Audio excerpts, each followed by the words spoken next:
Welcome to the Exam Room Podcast, brought to you by the Physicians Committee. Hello, I am the weight loss champion, Chuck Carroll. Thank you so very much for watching and downloading in more than 150 countries around the world and making this one of the most consumed podcasts anywhere on the planet today. And we're shifting gears. Ordinarily, we do have a heavy nutrition focus on the Exam Room, but today we're going to talk about the broader impact of your diet and specifically kind of the backstory of where your milk and your hamburgers really come from, because there is a new film out that is really eye-opening, and it flips the script on the dairy industry, turns it right up on its head, and kind of puts you in the position of where it is, in fact, your hamburger and that glass of milk came from.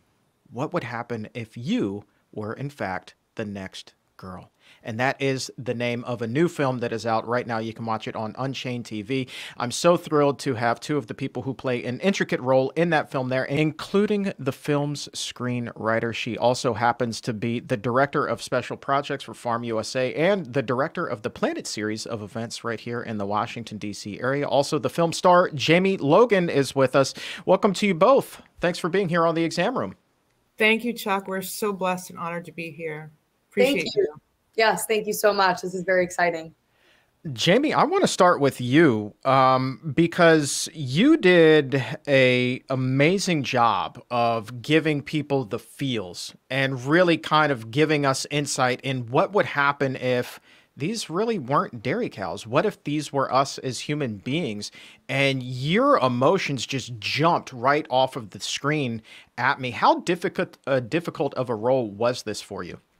Thank you so much for asking. Yes, it was a very difficult role to take on, especially being that this message is so close to my heart. And so when I was first approached with the script by the producer, Star Simmons, I was so just blown away by how impactful it was, and also just like how emotional it was. And I almost had some worry that I wouldn't be able to actually get there because it was so intense in many different scenes. And so I kind of took it upon myself to hire an acting coach. Her name is Justina Adorno, and she worked with me on the script. I mean, for days, we went through each beat in the script. We came up with my own backstory. You know, being that it's only a short film, I kind of had to come up with my own story and fill in the missing pieces of the puzzle.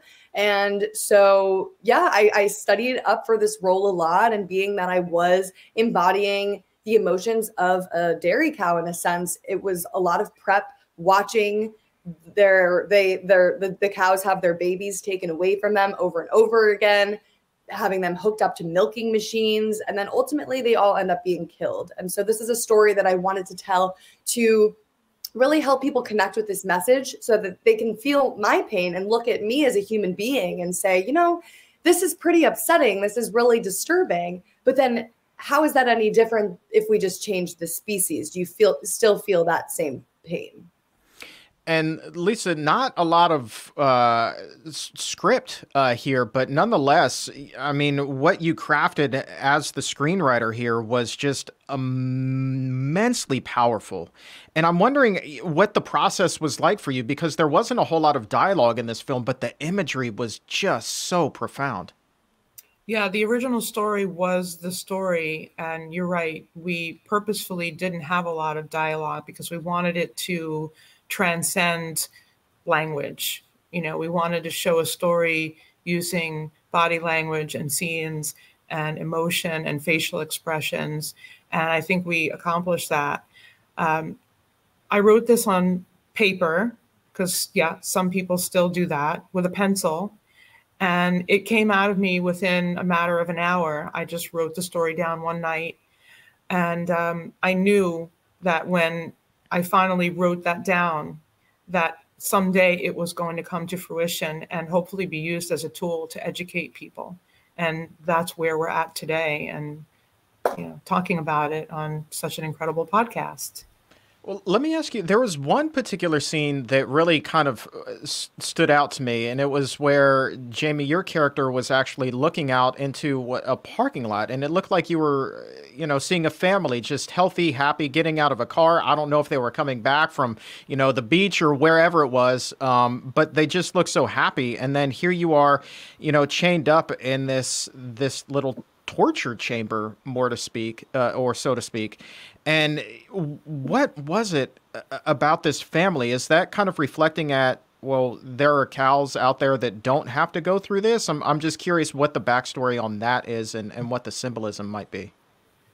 Well, my take on it was that we were trying to show the juxtaposition of the fact that there are billions of sentient beings that are locked up, that are having their lives taken from them, they're being abused. And then right outside on the other side of the wall, whether it's on the other side of the wall from a slaughterhouse or the other side of the wall from a farm, you have people that are free to live their lives and be allowed to experience life as we all should.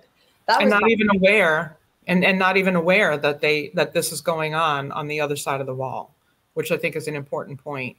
Oh, they were oblivious. Okay. Yeah. Wow. Yeah. Wow. And Jamie, what are some of the techniques that you used? I'm just curious. I want to go inside the actor's mind here. You mentioned working with an acting coach, but I mean, you were just rife with pain throughout the entire film. And I'm wondering, like, what you had to do to, for lack of a better word, sadden yourself up, because I mean, it looked like legit you were going through hell and torture here. Yeah, thank you for asking. It was definitely, I think, the fact that we filmed in a location that was called the slaughterhouse, and that was previously an actual slaughterhouse that killed millions of cows. That energy was there. It was, I felt very comfortable as well on set with the people. So I put in my music, and I really felt that pain, whether I was thinking about the cows that I was representing or whether I was thinking about some of my own traumas. Like, I really just on set before every scene, I just sat there by myself with my music and just kind of got into the character. And it did take me a few days to kind of get out of it, which, I mean, I couldn't just go from being, my normal nutty self to the depths of that character right away. It really took that prep. And every single morning we would wake up around 3:30 a.m. I would go straight to hair and makeup and, have dirt rubbed all over me and oil, and to really, make it as if I had never showered before. And then we would get to set. There was all plant-based meals on set by Chef Jaina, which were so delicious. And I really only spoke to the director and Lisa. I think we're the only two people that were able to actually give me notes and converse with me, because I was so just in the zone. And Lisa, what was the vibe on the set? I mean, we just heard the delicious meals, which sound wonderful, but this film as a whole is so downtrodden and obviously eye-opening. What was the vibe like on the set? Was it quite somber? It was really heavy. I think Jamie said it right. We felt the energy of the millions of beings that were tortured, enslaved, and ultimately murdered over the course of 30, 40 years. Side note, there were also 2 children that were murdered in that slaughterhouse. And this is a story that proves that people are also exploited as well, because the person who threw these 2 children into the meat grinder was mentally ill, and actually the brother to the owner of the slaughterhouse. And he should not have been working in that capacity. So there was a very heavy energy. It was hot. We were in Arizona in the middle of the summer. It was about 120 degrees, no air conditioning. But we utilized that to our advantage. And I think we actually captured, like you said, a very somber, hopeless existence, which I think reverberates out into the movie and is felt by people who, when they watch it, they get it. And Jamie, I'm curious, for those who have seen the film and you've had the opportunity to speak with them, what have those conversations been like? I guess I'm specifically asking about people who really didn't have any idea where a lot of their food and their cheese and their milk was actually coming from. A lot of people that came to the premiere of The Next Girl were actually not vegan, which was really cool to see. And I don't think many of the non-vegans really knew where it was going. They thought it was about human trafficking and, sex trafficking, which, is a whole story in itself, because you see these young adolescent girls that are being chained up, that are being sexually assaulted in a sense and forcefully impregnated, and then their babies are taken away. So the people that were not vegan didn't necessarily make the connection right away that this is the dairy industry. This is where our ice cream comes from. This is where our cheese comes from. This is where milk comes from. However, the vegans, I think, slowly realized that this was about dairy. And I guess, you know, Lisa, here's my question. And this is a great debate that I would love to have with the two of you. Maybe we can just workshop this a little bit. I mean, the topic is so heavy. The imagery was so intense. But at the same time, you know, while it may offend people, I don't think that it's that kind of offense of, oh, I'm going to destroy your personal property. The offense is like, wow, I'm offended that I was actually partaking in, you know, this major industry just as a consumer. But nonetheless, I mean, what is that line between education and enlightenment without actually offending a person, right? Because I think once somebody begins to feel offended, they dig their heels in just kind of as a self-preservation mechanism, and then it makes it that much harder for you to accomplish your mission. So, Lisa, what is that line, do you think? We painstakingly discussed for hours and hours how to represent each scene so that we would limit exactly what you're talking about, you know, especially the rape scene. It wasn't graphic, it was implied, but it was clear what was going on. And I think Jamie demonstrated that in her acting ability beautifully. But I think that, you know, there are going to be people that are offended, especially if they come from a dairy farm background or someone who, you know, supports that that way of life, that culture. So we can't, you know, unequivocally eliminate that. But we did try and keep it in a manner that the most amount of people could watch this and digest it on some level. We stayed away from graphic imagery. You know, at the end, of course, you see what you see. But yeah, I don't think that there is a line, a definitive line, because I think everybody's different and everybody perceives things differently. Yeah, Jamie, I guess same question to you. What is that line in your eyes? Yeah, and I think with this film in particular, because I'm so vulnerable and in those states, it's hard to come out after seeing this and be offended by it. Do you know what I mean? Like, I feel like people might actually think about this issue in a different way and realize that no matter if it's a human being suffering, a dog suffering, a cow suffering, it's still suffering. And those individuals feel pain. They want their babies. They want to live. And so this film definitely, I think, helps to depict that. And it was an overwhelmingly positive response. And so I'm just looking forward to continuing to get this out to mainstream media and outside of our vegan bubble and hear more feedback.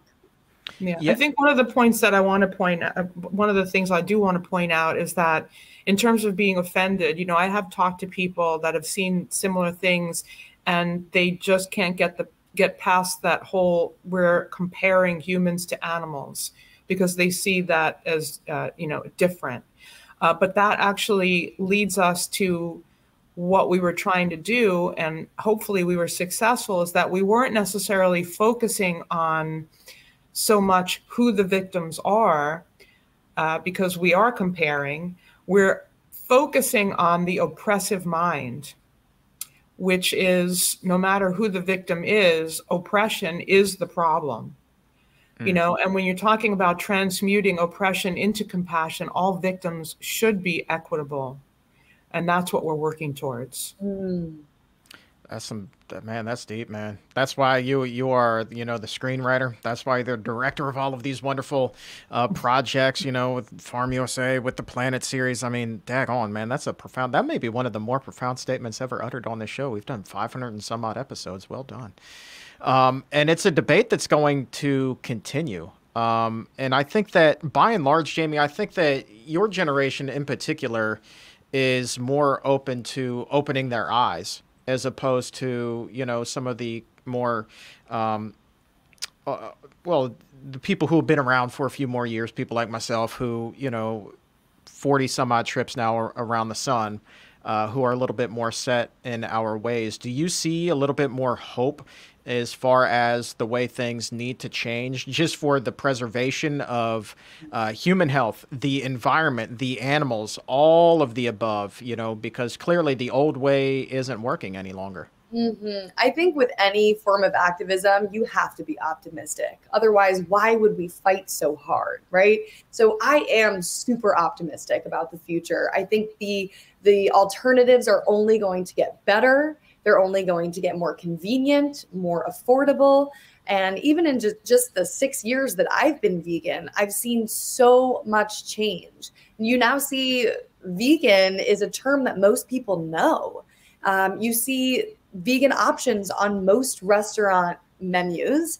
You are seeing victories for the animals in amazing ways. It's still not where we want it to be, but I think we do have to take the victories in and recognize that, you know, one step at a time, we'll get there. And I think, you know, Lisa has a great saying, it's switch your brand. It's just a matter of, you know, if you want hot dogs, we got them. If you want burgers, we got them. If you want cheese, we got that too. So it's just a matter of going into the grocery store and simply walking down an aisle and just choosing the option that doesn't cause as much harm.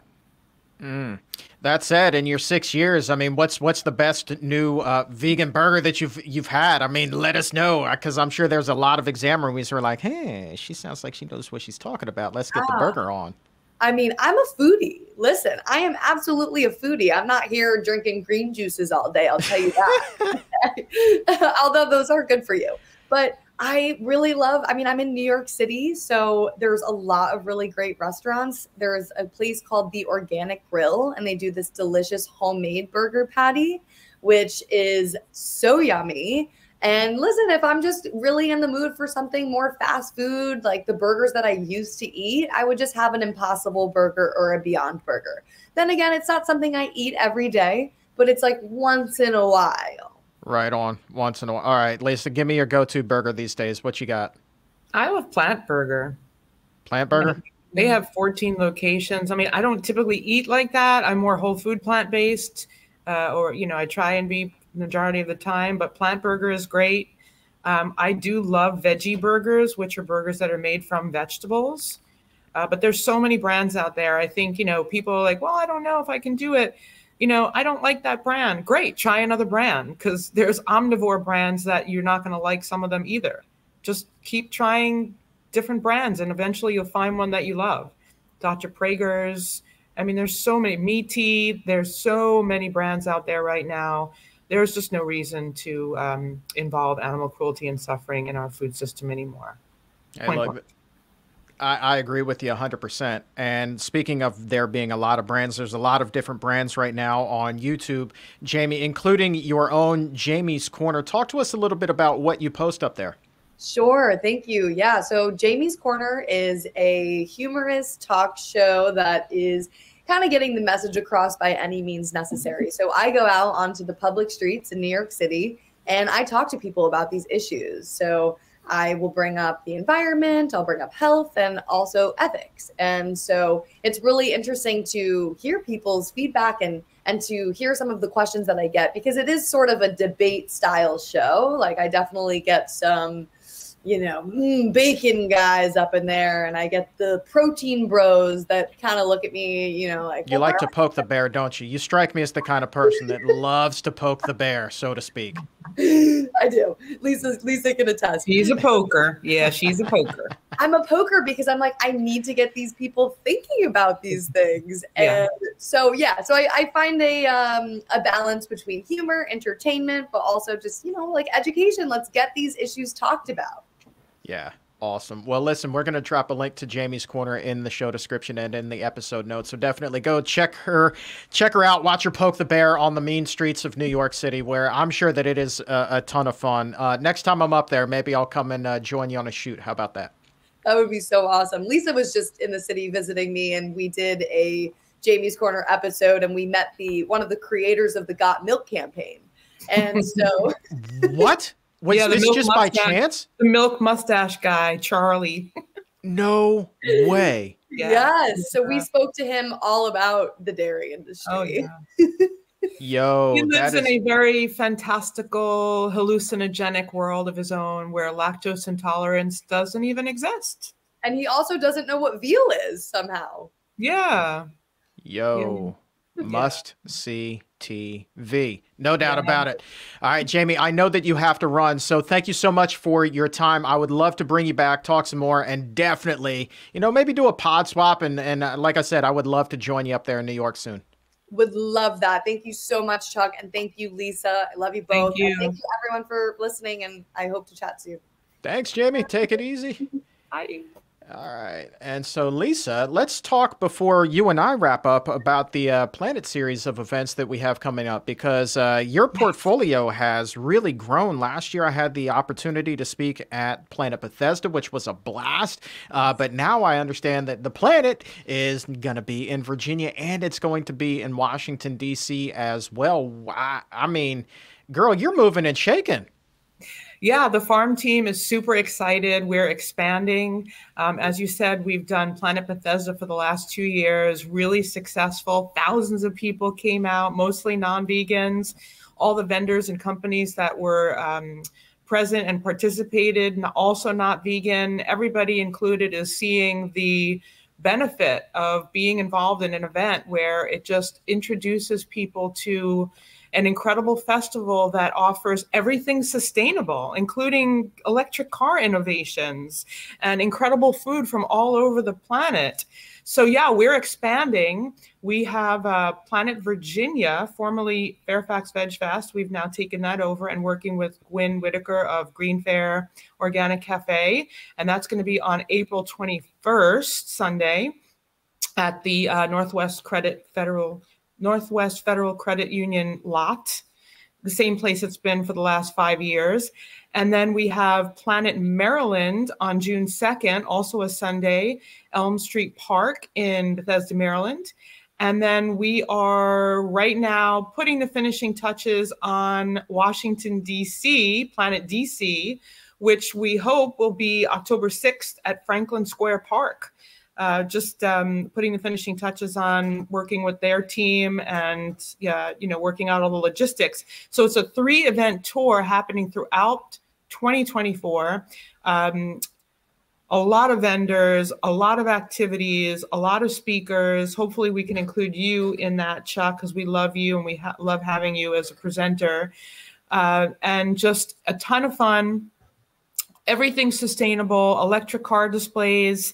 And we're just so much looking forward to the expansion, to meeting new people, to working with new sponsors. If anybody is interested in vending or coming on board as an affiliate, they can go to planetseriesevents.org.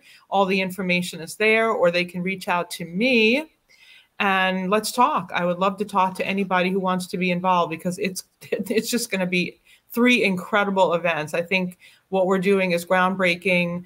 We're doing vegan festivals for non-vegans, and people are coming out in droves and loving it.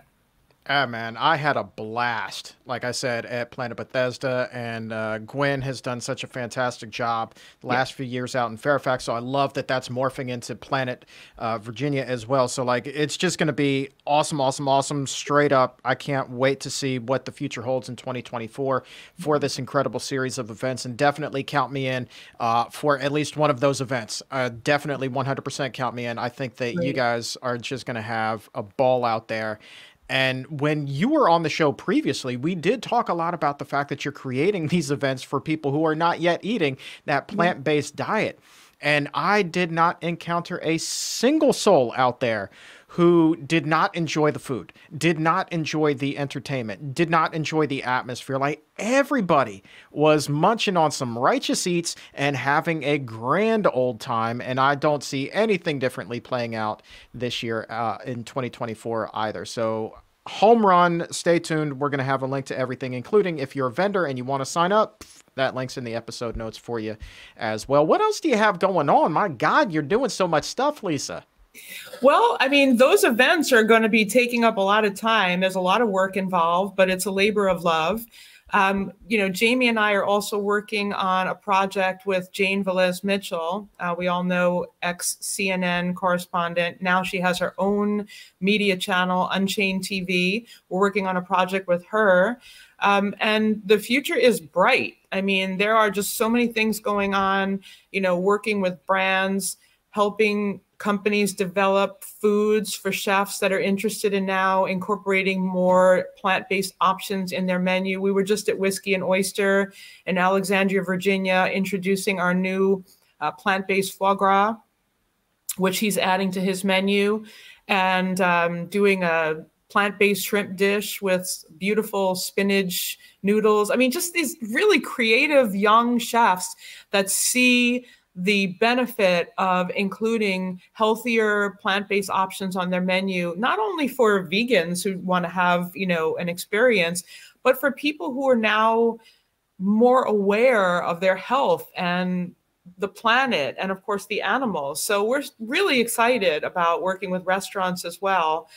Just a lot going on. I don't want to give too much away, but I really, really wish that everybody would come to at least one of these events in 2024, because I see they'll see, if they do come to the event, they'll experience, all of the progress and the incredible things that are coming out of so many people and the effort they're putting forth. I mean, enormous undertaking and enormously creative, a lot of these chefs. And can we just take a second to go back and say plant-based foie gras? Like, holy smokes, like that is legitimately impressive. Wow. There's nothing that can't be done these days, I'm telling you. It's incredible. I think people are amazed, those that know about it. They're amazed at now what vegans can eat. I mean, fried chicken and foie gras and bacon and filet mignon. Wow. There's a company out there called Juicy Marbles. Giving a shout out to Juicy Marbles. You can buy an entire loin of plant-based filet mignon and make, steak au poivre or, whatever you want to do. I mean, there's no limit. That's what, I always talk about this. People have this idea that there's deprivation and sacrifice involved in pivoting to a plant-based diet. The only sacrifice is you're giving up animal cruelty. That's the only sacrifice. And I don't see that as a bad sacrifice. That's one of those very few good sacrifices. There's so much potential out there, and, I need to find a vegan recipe. No, you don't. Just go online, find a recipe that you love, and just take the butter and the cheese and the egg and the meat out and replace it with plant-based versions. Just switch your brand. That's all we're asking people to do. It's super simple. So yeah, I love educating people and making them more aware of what the possibilities are. And of course, the health. I mean, you're a perfect example of that. I mean, it's nearly impossible for your health not to improve once you eliminate the meat, the dairy out of your diet. I mean, just by default, your health is probably going to improve. And oh, by the way, stay tuned. Here's for my little nutrition nerds. There's going to be more on that coming very, very soon as well. So stay tuned for some interesting research. But Lisa, I love your attitude. I love your hair today. It is on point. Loving what's happening. So thank you for, bringing forth this incredible screenplay, The Next Girl. There's a link to that. You can watch it right now on Unchained TV in the episode notes as well. Check that out.